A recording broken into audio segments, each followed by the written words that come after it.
नमस्कार विद्यार्थी मित्रांनो, MPSCने नुकतीच संयुक्त गट क पूर्व परीक्षा 2026ची जाहिरात प्रसिद्ध केलेली आहे आणि या जाहिरातीमध्ये AMVI RTO या पदासाठी एकूण 461 इथं वॅकन्सी आहे. AMVI ॲस्पिरंटसाठी ही एक सुवर्णसंधी आहे, कारण की 3-4 वर्षानंतर ही AMVIची इथं ॲड आलेली आहे. या व्हिडिओमध्ये आपण बघणार आहोत की ही जी 461 पदे आहेत याच्यापैकी कोणत्या कॅटेगरीला किती पदे आहेत हे सुद्धा आपण या व्हिडिओमध्ये बघणार आहोत. तसेच या ॲडसाठी अर्ज करण्याचा कालावधी काय आहे, शैक्षणिक अर्हता काय आहे, इथं लायसन्सचा काय क्रायटेरिया आहे, अनुभवाचा काय क्रायटेरिया आहे, तसेच AMVI या पदाची वेतन श्रेणी काय आहे, एक्झाम पॅटर्न काय आहे आणि सिलेबस काय आहे, प्रिलिम्स आणि मेन्सचा सिलेबस काय आहे, या सर्व बाबी आपण इथं डिस्कस करणार आहोत. त्याच्यामुळे तुम्ही हा व्हिडिओ शेवटपर्यंत व्यवस्थित बघा. सर्वप्रथम आपण एकूण पदे आणि कॅटेगरी वाईज किती पदे आहेत हे बघणार आहोत. आपणा सर्वांना माहिती की एकूण जी पदे आहेत ती आहेत, पण AMVIची जी एकूण पदे आहेत ती इथं आपण बघू शकता 461 पदे आहेत AMVIसाठी, हे लक्षात ठेवा. इथं अजून एक मुद्दा ॲड करण्यासारखा म्हणजे सध्याच्या घडीला ही परीक्षा आयोगाने ऑनलाईन होईल असं सांगितलेलं आहे. म्हणजे जी पूर्व परीक्षा आहे ती ऑनलाईन होईल असं सांगितलेलं आहे आणि ही जी पूर्व परीक्षा आहे ती विविध सत्रामध्ये होईल, म्हणजे मल्टिपल शिफ्ट्समध्ये ही परीक्षा होईल असं इथं आयोगाने सांगितलेलं आहे. आणि जी सुरुवात आहे ती 27 सप्टेंबर 2026 पासून होईल असं आयोगाने सांगितलेलं आहे. सो सध्याच्या घडीला ही परीक्षा ऑनलाईनच होईल असं दिलेलं आहे, पण याच्यावर बऱ्याचशा विद्यार्थ्यांनी इथं ऑब्जेक्शन घेतलेलं आहे.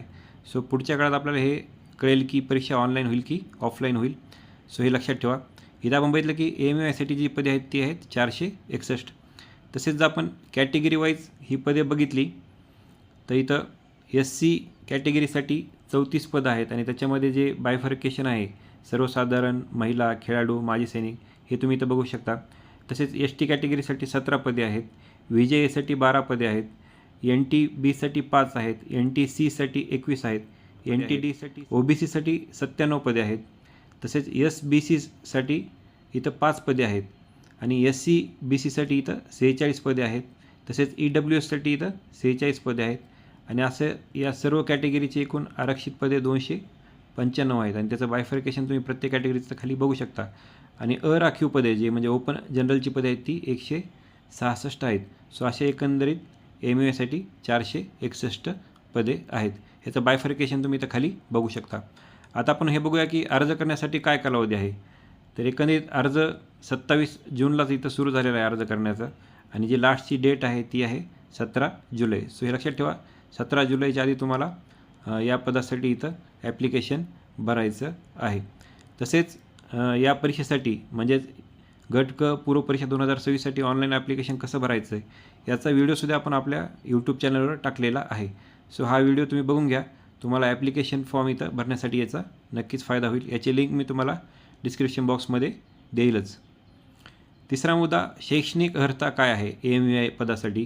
तर सर्वप्रथम आपण बघू शकता महाराष्ट्र राज्य माध्यमिक व उच्च माध्यमिक शिक्षण मंडळाची माध्यमिक शालांत प्रमाणपत्र परीक्षा म्हणजे SSCची परीक्षा तुम्ही पास करून त्याच्यानंतर तुमची जी ऑटोमोबाईल इंजिनिअरिंग किंवा मेकॅनिकल इंजिनिअरिंग या विषयातील किमान 3 वर्षाची पदविका म्हणजे डिप्लोमा झालेला पाहिजे. सो हे लक्षात ठेवा. तसेच त्याच्याशी समकक्ष जे डिप्लोमा आहेत ते आपण खाली बघणारच आहोत, हे तुमचा झालेला असण्याची इथं गरज आहे. सो लक्षात ठेवा, SSC नंतर तुमचा इथं 3 वर्षाचा डिप्लोमा पाहिजे आणि ज्या मेन कॅटेगरीज आहेत ते आहेत ऑटोमोबाईल इंजिनिअरिंग आणि मेकॅनिकल इंजिनिअरिंग. त्याच्यानंतर ऑटोमोबाईल इंजिनिअरिंग आणि मेकॅनिकल इंजिनिअरिंगचे जे पदवीचे म्हणजे ज्यांची डिग्री झालेली आहे BE किंवा BTech झालेलं आहे ते सुद्धा इथं पात्र आहेत. सो हे लक्षात ठेवा, हा महत्त्वाचा मुद्दा आहे. एकतर ऑटोमोबाईल इंजिनिअरिंग किंवा मेकॅनिकल इंजिनिअरिंगचे डिप्लोमावालेसुद्धा पोरं इथं इलिजिबल आहेत आणि ऑटोमोबाईल इंजिनिअरिंग आणि मेकॅनिकल इंजिनिअरिंगचे डिग्रीवाले सुद्धा पोरं इथं इलिजिबल आहेत. सो हे लक्षात ठेवा. आता याला समतुल्य शैक्षणिक अर्हता इथं काय आहे हे इथं दिलेलं आहे. म्हणजे ह्या ज्या 4 कॅटेगरीज आहेत, डिप्लोमा इन ऑटोमोबाईल इंजिनिअरिंग किंवा डिप्लोमा इन मेकॅनिकल इंजिनिअरिंग किंवा डिग्री इन ऑटोमोबाईल इंजिनिअरिंग आणि डिग्री इन मेकॅनिकल इंजिनिअरिंग, याला सोडून जे अजून याच्याशी समतुल्य शैक्षणिक अर्हता काय आहेत म्हणजे हे विद्यार्थीसुद्धा इथं फॉर्म भरू शकतात. तर ते आहे diploma in production technology, diploma in production engineering, diploma in machine tools maintenance, diploma in fabrication technology, diploma in fabrication and erection engineering, diploma in plant engineering, diploma in metallurgy, bachelor degree in mechanical engineering, bachelor degree in automobile engineering, bachelor degree in production engineering आणि bachelor degree in industrial engineering. So हे पदवीवाले आहेत आणि वरची इथं diploma आहेत. हे सर्व फॉर्म भरू शकतात. तसेच डिप्लोमा इन मेकॅट्रॉनिक्स इंजिनिअरिंगवालेसुद्धा इथं फॉर्म भरू शकतात.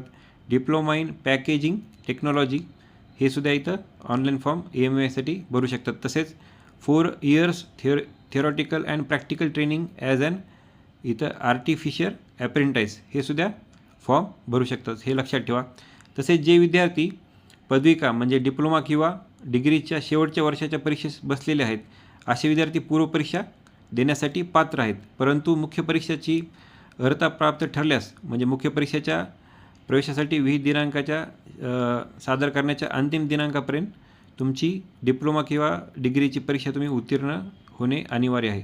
सो एकंदरीत हा मुद्दा काय आहे तर जे विद्यार्थी डिप्लोमा किंवा डिग्रीच्या फायनल इयरला आहेत ते सुद्धा फॉर्म भरू शकतात आणि ही पूर्वपरीक्षा देऊ शकतात.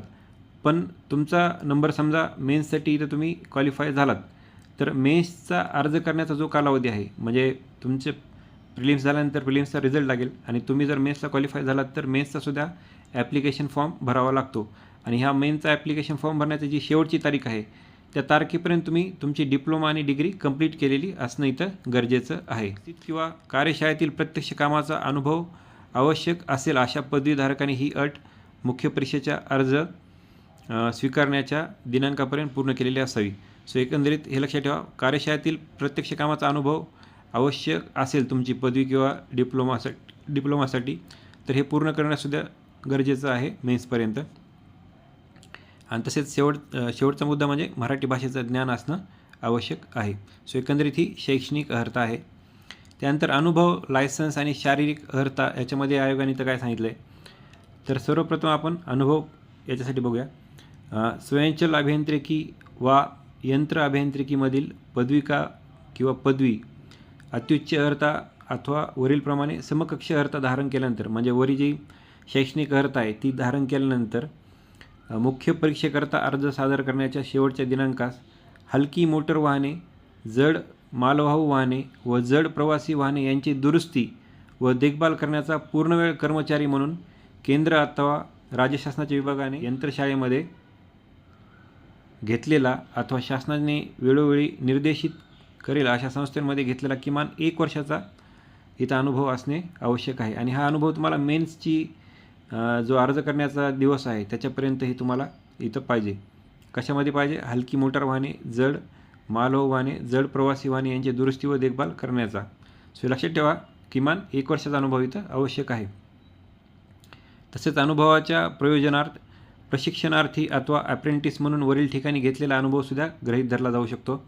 तसेच मुख्य परीक्षेस अर्ज सादर करण्याच्या शेवटच्या दिनांकास वर नमूद केल्याप्रमाणे किमान 1 वर्ष कालावधीचा पूर्णवेळ कर्मचारी म्हणून अनुभव नसेल म्हणजे वरी दिलेलाचा अनुभव तुमच्याकडे नसेल त्यांनी नियुक्तीनंतर जे आपला प्रोबेशन पिरियड असतो त्याच्यामध्ये शासनाच्या विभागात अथवा अंगीकृत व्यवसायामध्ये अथवा शासनाने वेळोवेळी निर्देशित करेल अशा संस्थांमध्ये किमान 1 वर्ष कालावधीचा अनुभव घेणे बंधनकारक राहील.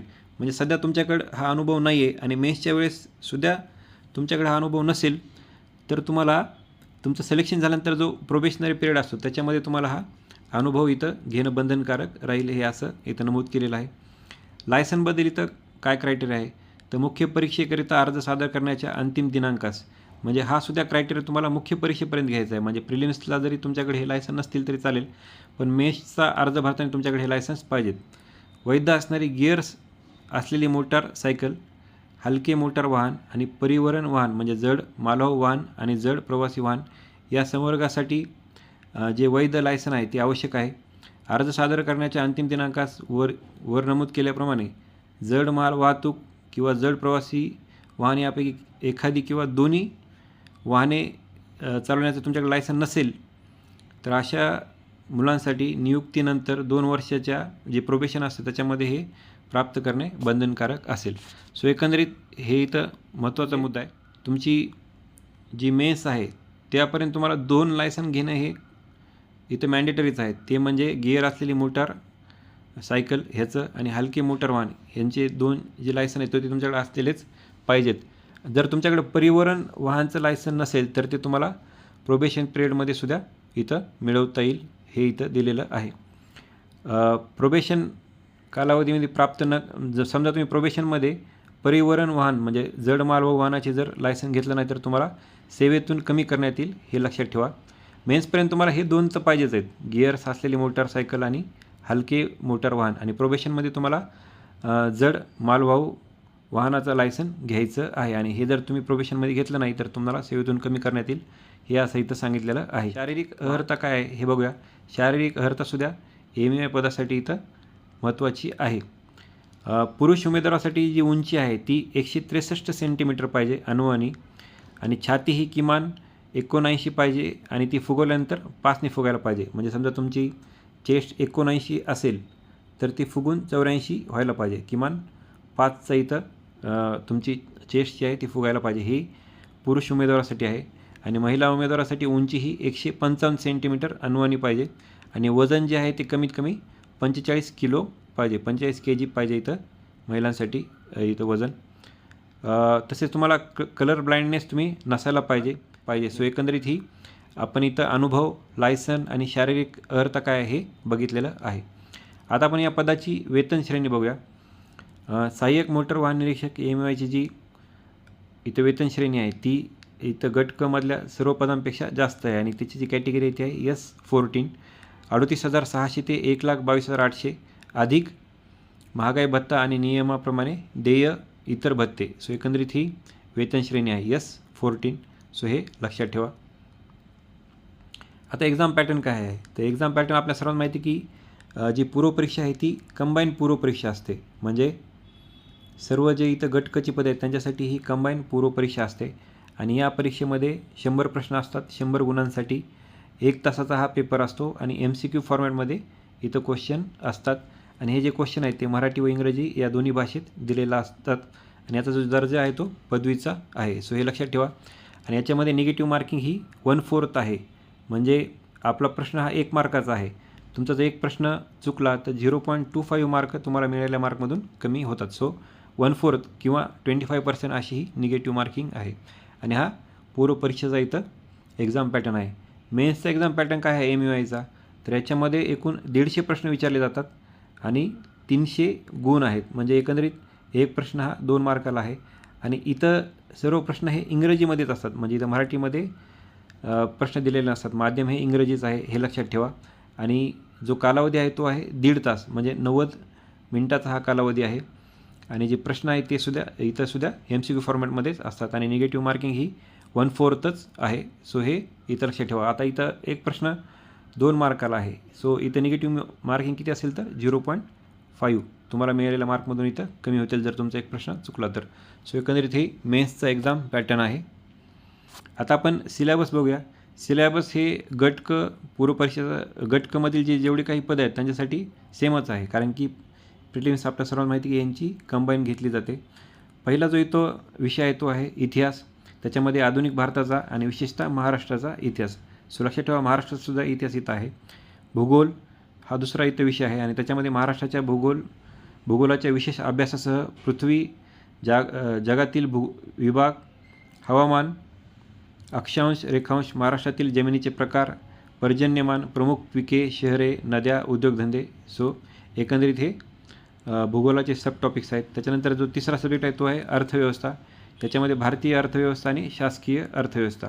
भारतीय अर्थव्यवस्थेमध्ये राष्ट्रीय उत्पन्न आहे, शेती, उद्योग, परकीय व्यापार, बँकिंग, लोकसंख्या, दारिद्र्य आणि बेरोजगारी हा महत्त्वाचा टॉपिक आहे. याच्यावर प्रश्न येतात.